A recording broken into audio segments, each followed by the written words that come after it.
Baik, Assalamualaikum warahmatullahi wabarakatuh. Izin memperkenalkan diri, nama saya Tita Suci Azahra. Pada kesempatan kali ini, saya akan mencoba memaparkan jawaban dari ujian akhir semester mata kuliah Akuntansi Keuangan Lanjutan 1 Universitas Cyber Asia untuk soal 1 sampai dengan soal 3.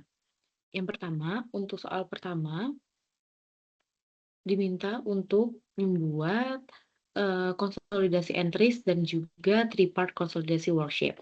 Baik, langsung saja. Yang pertama kita hitung dulu alokasi diferensial dan amortisasi. Pada kondisi awal akuisisi 1 Januari 2000 X3, di sini saya asumsikan X3 adalah 2023 agar lebih mudah penyebutannya. Kepemilikan Palpatine terhadap Kylo itu adalah 80%. Harga akuisisi 80% adalah 400.000, sehingga nilai wajar dari Kylo adalah 400.000 dibagi dengan 80% yaitu 500.000, atau nilai wajar dari Kylo secara keseluruhan itu adalah 500.000. NCI-nya yaitu 500.000 dikali 20%, atau kepemilikan dari pihak lain selain Palpatine terhadap perusahaan Kylo, yaitu 20% dari 500.000 yaitu 100.000. Nilai buku ekuitas Kylo saat akuisisi adalah common stock ditambah dengan retained earnings Kylo, yaitu 375.000. Selanjutnya kita hitung diferensial dan goodwill-nya. Diferensial itu adalah selisih antara nilai wajar perusahaan dengan bagian nilai buku. Nilai wajar perusahaan adalah 500.000 dan nilai buku perusahaan adalah 375.000. Sehingga ada diferensial sebesar 125.000. Kemudian kita hitung depresiasi equipment dengan nilai 60.000 dengan masa 5 tahun, sehingga per tahunnya depresiasi equipment-nya adalah 12.000. Kemudian ada amortisasi pattern dengan nilai 45.000 selama 10 tahun, sehingga amortisasinya adalah 4.500 per tahunnya. Goodwill-nya yaitu dihitung dari diferensial, dikurangi dengan equipment, dikurangi dengan paten, sehingga terdapat goodwill sebesar 20.000. Kemudian kita hitung 3 transaksi yang ada di perusahaan. Yang pertama adalah transaksi upstream pada tahun 2023, di mana Kylo melakukan penjualan kepada Palpatine, atau anak perusahaan melakukan transaksi kepada induk perusahaan. Kylo melakukan penjualan persediaan dengan HPP 64.000 dan dijual dengan harga 80.000, sehingga gross profit rate-nya itu adalah sebesar 20%. Nah, sisa akhir persediaan pada 2023 yang dimiliki oleh Palpatine itu masih 80.000 karena tidak ada yang terjual kepada pihak eksternal. Nah, persediaan itu baru terjual pada 2024 sebesar 44.000, sehingga sisa persediaan pada akhir 2024 yaitu 80.000 dikurangi dengan 44.000 yaitu senilai 36.000. Nah, laba yang belum terrealisasi dari persediaan yang tersisa 2024 ini adalah 36.000 dikali dengan gross profit rate yaitu 20%, sehingga laba yang belum terrealisasi pada tahun 2024 adalah 7.200. Yang kedua adalah transaksi upstream lagi di tahun 2024 yang dilakukan Kylo kepada Palpatine yaitu induk perusahaannya. Dengan HPP sebesar 75.000, Kylo melakukan penjualan dengan harga jual 120.000, sehingga gross profit rate-nya di angka 37,5%. Persediaan terjual di tahun 2024 yaitu sebanyak 80.000, sehingga sisa persediaan akhir pada tahun 2024 yaitu 40.000. Laba yang belum terrealisasi pada tahun 2024 adalah 40.000 dikali dengan gross profit rate 37,5% yaitu 15.000.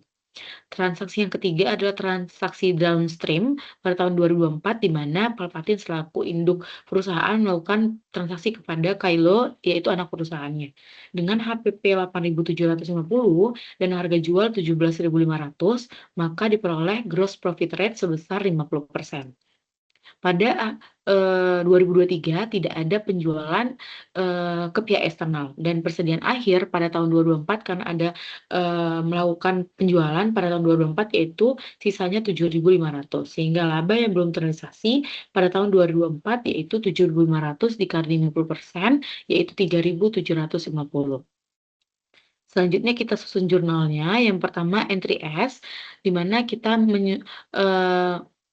Menyusun, common stock Kailo di debit sebesar 200.000, retained earning Kailo di debit sebesar 175.000, investment in Kailo di kredit sebesar 300.000, dan NCI in and out of Kailo pada awal tahun di kredit sebesar 75.000. Kemudian kita masukkan entry A.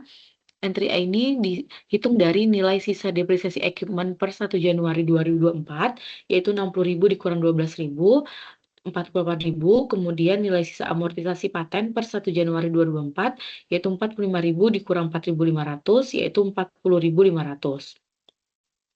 Sehingga total sisa per 1 Januari 2024 adalah 48.000 ditambah 4.500 ditambah 20.000, yaitu goodwill-nya. Sehingga nilainya adalah 108.500. Di sini kita tulis equipment di debit 48.000, kemudian paten di debit 40.500, goodwill di debit sebesar 20.000, kemudian investment in Kailo yaitu di kredit 86.800, yaitu 80% dari kepemilikan Kailo, kepemilikan Palpatine di Kailo, dikali dengan 108.500. Kemudian NCI and of Kailo 20% dari nilai dari Kailo itu, yaitu 21.700. Kemudian selanjutnya entry E yang digunakan untuk menghilangkan pendapatan dari Kailo yang sudah dicatat oleh Palpatine melalui metode ekuitas. Karena dalam laporan konsolidasi, laba Kailo akan digabungkan langsung dengan pendapatan dan beban Palpatine. Sehingga ditulis income from Kailo di debit 70.090 dan investment in Kailo di kredit 70.090. Selanjutnya kita tulis entry D yang digunakan untuk eliminasi dividen yang dibagikan oleh Kailo kepada pemegang sahamnya yang tercantum pada trial balance. Total dividen Kailo adalah 30.000 dan dibagi sesuai proporsi kepemilikan. Investment in Kailo di debit 24.000, 80% dari kepemilikan Kailo. NCI di debit sebesar 6.000, yaitu 20% dari kepemilikan Kailo, dan dividen declared Kailo di kredit sebesar 30.000. Kemudian entry E yang digunakan untuk menyesuaikan depresiasi equipment dan amortisasi paten yang muncul karena fair value adjustment pada saat akuisisi. Sehingga ditulis depreciation expense di debit sebesar 12.000, amortization expense dari paten sebesar 4.500 di debit, dan equipment di kredit 12.000 serta paten di kredit sebesar 4.500. Kemudian kita membuat entry dari transaksi 1 Upstream 2023. Ada laba yang belum terrealisasi pada awal tahun 2024, yaitu 20% dikali dengan 80.000, yaitu 16.000. Laba belum terrealisasi akhir 2024, di tahun 2024 persediaan yang terjual adalah 44.000. Sehingga 80.000 dikurang 44.000 dikali 20% adalah 7.200.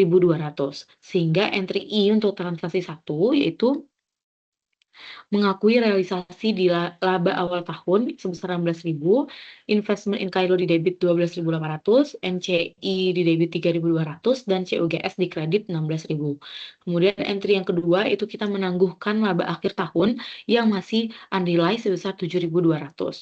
Selanjutnya entry transaksi kedua Upstream 2024 sama dengan sebelumnya, kita buat dulu laba belum yang terrealisasi pada tahun 2024 dengan persediaan yang sudah terjual yaitu 80.000, sehingga laba yang belum terrealisasi yaitu sebesar 15.000. Yang pertama, entry pertama kita eliminasi dulu penjualan intercompany antara Kailo dan Palpatine, yaitu sales di debit 120.000 dan COGS di kredit 120.000. Kemudian entry kedua atas transaksi ini kita lakukan untuk penangguhan laba akhir tahun yang masih unrealized sebesar 15.000. Yang selanjutnya adalah entry atas transaksi ketiga yaitu downstream pada tahun 2024. Laba yang belum terrealisasi di tahun 2024 yaitu 17.500 dikurang dengan 10.000 yaitu dikali 50% yaitu 3.750. Sama dengan sebelumnya, entry pertama kita eliminasi dulu penjualan intercompany dengan menuliskan sales di debit sebesar 17.500, COGS di kredit sebesar 17.500. Kemudian yang kedua, menangguhkan laba akhir tahun yang masih unrealized sebesar 3.750. Selanjutnya kita rekonsiliasi income from Kailo. Yang pertama laba bersih Kailo, salesnya 125.000, dikurangi COGS 85.000, dikurangi depreciation expense 20.000, dikurangi interest expense 5.000, sehingga laba bersih Kailo di tahun 2024 adalah 15.000. Bagian Palpatin atas laba bersih Kailo itu adalah laba bersih Palpatin 80% dikali 80.000 adalah 12.000, kemudian amortisasi diferensial 80% dikali 12.000 ditambah 4.500, 13.200. Realisasi laba persediaan awal tahun 2024 yaitu 80% dikali 16.000, 2.000 sama dengan 12.800. Laba upstream yang ditangguhkan yaitu 80% dikali 15.000 sama dengan 12.000. Laba downstream yang ditangguhkan yaitu 100% dikali 3.750. Selanjutnya kita buat the three-part consolidation worksheet. Yang pertama adalah income statement. Item sales di Palpatin 260.000, kemudian di Kailo 125.000, kita eliminasi 120.000 dan 17.500 sehingga sales konsolidasinya adalah 247.500. Ada other income 13.600, tidak ada eliminasi apapun sehingga tetap konsolidasinya 13.600.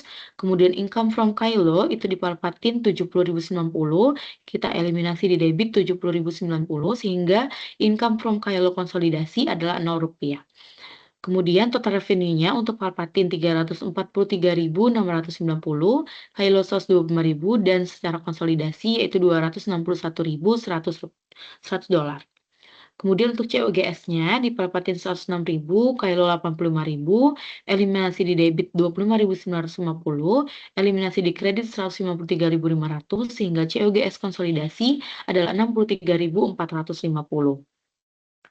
Kemudian depreciation expense Palpatin 20.000, Kailo 20.000 dan dieliminasi pada akun debit 12.000 sehingga depreciation expense konsolidasi adalah 52.000.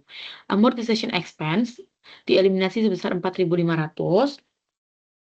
Kemudian interest expense Palpatin 16.000 dan Kailo 5.000 serta tidak ada eliminasi di debit atau kredit sehingga konsolidasi sebesar 21.000 untuk interest expense.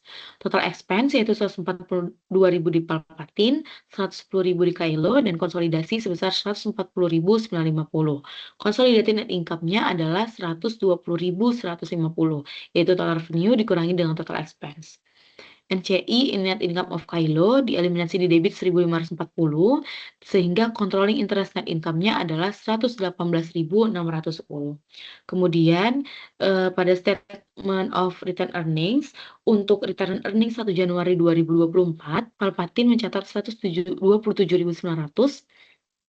Kailo 175.000 dan dieliminasi pada akun debit 175.000 sehingga return earnings 1 Januari 2024 secara konsolidasi adalah 127.900. Net income-nya berdasarkan statement of net income di atas 118.610, dividen declared Palpatin 30.000, Kailo 30.000 dan dieliminasi declared 30.000 sehingga konsolidasi dividen declared adalah 30.000. Return earning per 31 Desember 2024 adalah 216.510. Kemudian untuk balance sheet-nya, cash dan account receivable pada Palpatin 145.400, Kailo 96.600, tidak ada eliminasi sehingga konsolidasi adalah 242.000. Untuk inventory, Palpatin 115.000, Kailo 35.000 dan ada eliminasi di kredit sebesar 7.200 ditambah 15.000 ditambah dengan 3.750 sehingga inventory konsolidasi adalah 124.050. Untuk land tidak ada eliminasi, yaitu tetap jadi konsolidasinya 120.000, sedangkan equipment ada eliminasi di debit 40.000 dan eliminasi di kredit 12.000, sehingga equipment konsolidasi adalah 816.000. Untuk paten juga ada eliminasi di 40.500 di debit dan eliminasi di kredit 4.500, sehingga paten secara konsolidasi adalah 36.000. Untuk goodwill terdapat eliminasi di debit sebesar 20.000 dan investment in Kailo untuk Palpatin yaitu 420.090 dan terdapat eliminasi di debit 24.000 dan 12.800, eliminasi di kredit 300.000 dan 86.800 sehingga investment in Kailo konsolidasinya adalah Rp0. Nah, total asetnya yaitu konsolidasi 1.358.050, akumulatif depreciation-nya 220.000, accounts payable-nya 275.900, bonds payable 435.000, bond premium 1.600, common stock 120.000, dan terdapat eliminasi di debit 200.000, sehingga dan return earning 31 Desember 2024 adalah 216.510, dan NCI-nya untuk akumulasi konsolidasinya adalah 89.040, sehingga total liabilities dan equity secara konsolidasi adalah 1.358.050. Baik, selanjutnya kita masuk ke soal nomor 2. Kita diminta untuk yang pertama mengkalkulasikan transaksi intercompany. Yang pertama, kita hitung dulu diferensialnya. Kondisi saat akuisisi adalah harga akuisisi 70% yang dilakukan adalah sebesar 280.000.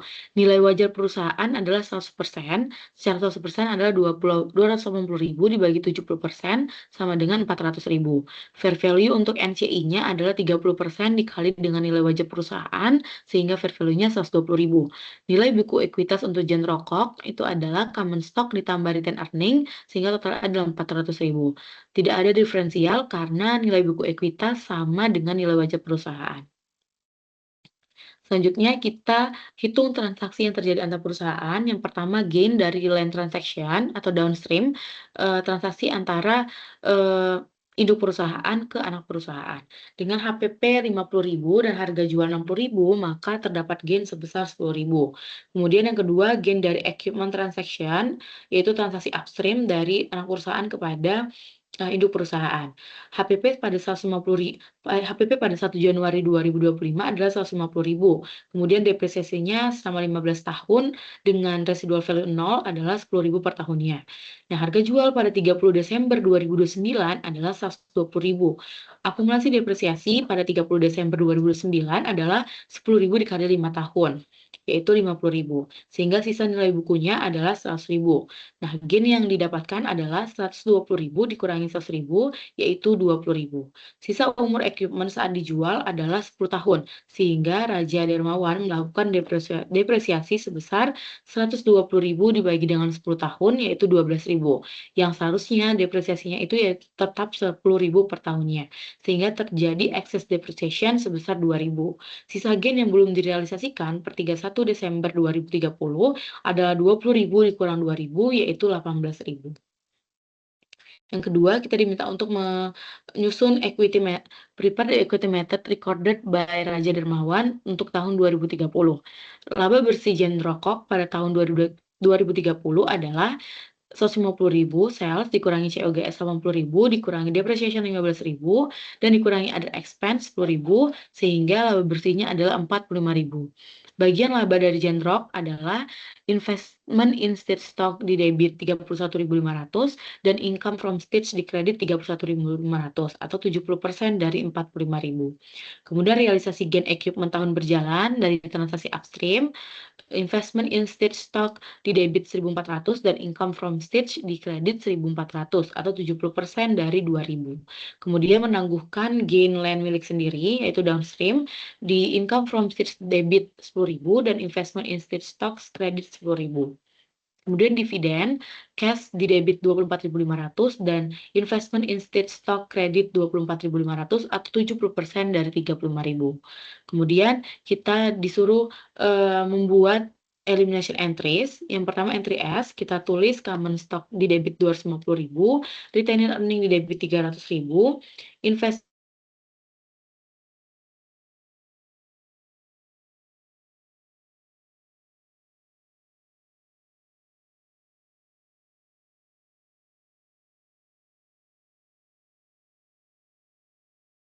state stocks di kredit 22.900. Kemudian entry D, investment in state stocks di debit 24.500 karena kepemilikan 70% dan NCI in NA debit 10.500 dan dividen declared di kredit 35.000. Kemudian entry TL kita tuliskan gain on sale of land di debit 10.000 dan di kredit 10.000. Kemudian entry TA kita tuliskan building and equipment di debit 30.000, investment in stage stock 14.000 dan NCI NNA of General Corp di debit 6.000. Accumulated depreciation di kredit 50.000. Kemudian entry AD, accumulated depreciation di debit 2.000 dan depreciation expense di kredit 2.000. Entry NCI yaitu NCI sama dengan 30% dikali dengan 45.000 ditambah 2.000 sama dengan 14.100. Kemudian kita diminta untuk membuat 3-part worksheet untuk 2027. Yang pertama adalah income statement. Untuk sel tidak ada eliminasi sehingga sel secara konsolidasi adalah 400.000. Kemudian gain on sale of land terdapat eliminasi di debit 10.000 sehingga konsolidasinya adalah 0. Income from stage dieliminasi di debit 22.900 sehingga konsolidasinya 0 dan total revenue and gain-nya itu secara konsolidasi adalah 400.000. Kemudian COGS 240.000, depreciation expense terdapat eliminasi di kredit 2.000 sehingga konsolidasinya adalah 38.000. Other expense sebesar 30.000, total expense yaitu 308.000 secara konsolidasi. Sehingga consolidated net income-nya adalah 400.000 dikurangi dengan 30.000. Dikurangi dengan 308.000 yaitu 92.000. NCI net income of ini adalah eliminasi 14.100. Kemudian controlling interest net income adalah 77.900. Kemudian selanjutnya statement retained earnings pada 1 Januari 2030 terdapat eliminasi di debit sebesar 300.000 sehingga konsolidasinya adalah 400.000. Net income 77.900 terdapat eliminasi di kredit terhadap dividen declared 35.000 sehingga konsolidasinya adalah 60.000 dan retained earning 31 Desember 2024 adalah 417.900. Kemudian selanjutnya balance sheet untuk cash dan account receivable terdapat eliminasi di debit 30.000 sehingga konsolidasinya ada 380.000 dan investment in state stock secara konsolidasi adalah minus 15.750 dan total aset dikonsolidasi adalah 1.363.150. Accumulated depreciation secara konsolidasi 208.000, accounts payable 75.000, bonds payable 199.650, common stock 300.000, dan return earning 31 Desember 2030 adalah 417.900. NCI NNA of General Corp adalah secara konsolidasi 162.600, dan total liabilities and equity secara konsolidasi adalah 1.363.150. Baik, selanjutnya soal 3, diminta untuk mereview jurnal dengan judul eliminasi transaksi antar perusahaan dalam konsolidasi setelah tanggal akuisisi. Laporan keuangan konsolidasi hanya akan mencerminkan kondisi kelompok usaha secara utuh apabila seluruh transaksi internal antar perusahaan telah dieliminasi dengan tepat, bukan hanya sekedar hasil penjumlahan laporan keuangan dari masing-masing entitas. Oleh karena itu, tulisan jurnal ini menguraikan prosedur eliminasi transaksi internal antar perusahaan dalam penyusunan laporan keuangan konsolidasi pada periode setelah tanggal akuisisi. Agar laba rugi dari transaksi internal ini tidak diakui sebelum benar-benar terrealisasi melalui transaksi dengan pihak eksternal, serta agar aset, beban, dan pendapatan yang timbul dari transaksi antar perusahaan juga tidak diakui secara ganda. Hal inilah yang menjadi tujuan utama dari proses eliminasi. Laporan keuangan, saldo piutang, dan utang antar perusahaan afiliasi juga harus dilakukan proses eliminasi agar yang disajikan benar-benar mencerminkan hubungan ekonomi kelompok usaha dengan pihak eksternal. Semakin luas struktur kepemilikan suatu kelompok usaha dan semakin banyak keterkaitan di dalamnya, baik transaksi yang terjadi sesama anak perusahaan maupun transaksi induk dan anak perusahaan, membuat semakin sulit transaksi yang terjadi untuk diidentifikasi agar dapat dieliminasi. Selain kendala identifikasi ini, perbedaan kebijakan dan perlakuan akuntansi antar entitas dalam suatu kelompok usaha juga memengaruhi kompleksitas dan proses konsolidasi. Hal ini yang mengakibatkan diperlukannya harmonisasi dan konsistensi penerapan kebijakan akuntansi di seluruh entitas. Investor, kreditor, dan juga regulator berisiko mengambil keputusan berdasarkan informasi yang kurang representatif apabila proses eliminasi dilakukan secara tidak tepat. Jika proses eliminasi tidak dilakukan secara benar, maka keandalan dan transparansi laporan laporan keuangan konsolidasi akan menurun. Untuk mencegah hal tersebut terjadi, maka perusahaan perlu memberikan pengungkapan yang memadai mengenai metode konsolidasi, risiko yang melekat pada proses konsolidasi, serta kebijakan akuntansi yang diterapkan dalam penyusunan laporan keuangan konsolidasi. Jurnal ini memberikan gambaran terkait praktik eliminasi konsolidasi yang dilakukan setelah tanggal akuisisi. Jurnal ini memberikan informasi bahwa proses eliminasi bukan sekedar proses sistematis, namun juga memerlukan identifikasi yang cermat atas seluruh transaksi antar entitas serta konsistensi kebijakan akuntansi di seluruh grup usaha. Baik, sekian penjelasan saya terkait hasil UAS mata kuliah akuntansi keuangan lanjutan 1. Mohon maaf apabila ada terdapat kesalahan. Assalamualaikum warahmatullahi wabarakatuh.